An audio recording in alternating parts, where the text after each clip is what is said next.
American Studies in 180 seconds. Go. Here are the 25 kids, at least most of them, and the one loser who is narrating. We read Ragtime over the summer, but definitely not my favorite book. First class, no one knew where to meet, but we ended up reading a quotation from Lincoln. Later, that quote was taped into the spiral-bound notebooks, quote in which there is never to be anything written that is not related to American Studies. Stuff related to American Studies, which should be in the notebook, includes several discussion notes, journal reflections, history notes, level 1, 2, or 3 questions, and absolutely nothing on the right side of the red line, no matter what your OCD tells you. The first book of the year was The Things They Carried by Tim O'Brien. It's about the various experiences of the Vietnam War. The first paper based on the book was How to Tell a Blank Story. In this, you're supposed to write about something dramatic that happened to you in the style of Tim O'Brien's book. At the end of the book, we wrote yet another paper, this time emulating O'Brien's style in a photo-based narrative story with a photo from your childhood.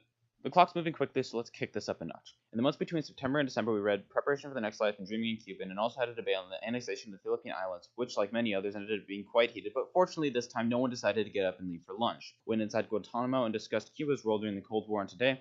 Then we did something quite extraordinary. We jumped backwards to the Revolutionary War and then forward to today, all on the theme of terrorism in the span of only 2 to 3 weeks. Questions such as, were the Sons of Liberty terrorists? Was Washington a good leader? Why do they hate us? And can I get my rewrites to you on Saturday because the noise is off? Were all popular questions at this time.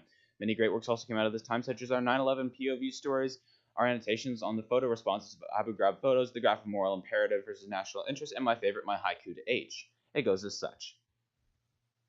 I have too much work. I don't have time for haikus. Please give me extension.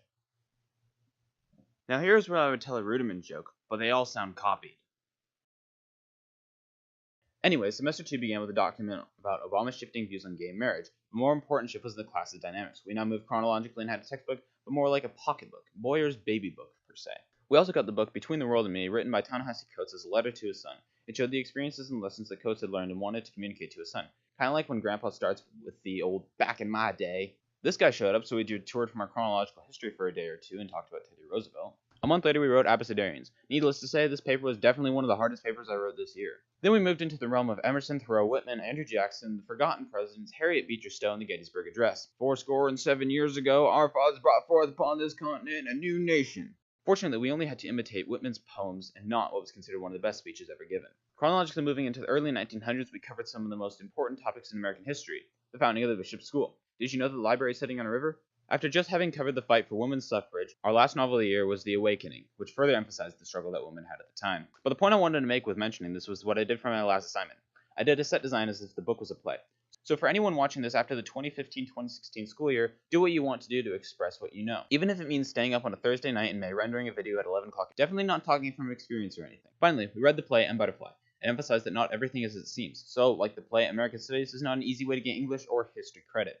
You have to be fully invested in the class, its discussions, its assessments, and its 3 hours on an F day. So, that's really it. American Studies in 180 seconds, because 60 seconds or 120 seconds turned out not to be enough.